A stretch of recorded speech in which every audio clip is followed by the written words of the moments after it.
Les parcs. Voilà celui qui se fait tout le temps attaquer. Et les autres. 5 parcelles totalement closes et couvertes de filets. On a trouvé un. Ouh. Et voici l'un des derniers survivants du saccage. Durant le mois de septembre, l'élevage d'escargots d'Odeline Luigi a en effet été ravagé. 84% de son cheptel décimé, soit 135 000 gastéropodes mangés ou écrasés par des sangliers. Ils sont venus plein de fois et malheureusement, une fois qu'ils viennent une fois, on sait qu'ils vont revenir, mais on ne peut rien faire pour les empêcher. Il n'y a pas de protection?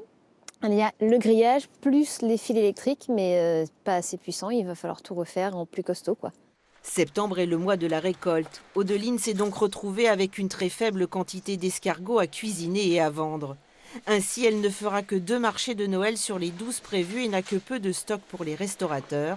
Le manque de revenus va être considérable. Je vais devoir travailler à côté, en plus du travail que je vais avoir dans les escargots, justement pour pouvoir tenir jusqu'à l'année prochaine, quoi. Il existe bien une indemnisation pour les dégâts causés par du grand gibier, de l'argent versé par les fédérations de chasse, mais les héliciculteurs n'y ont pas droit.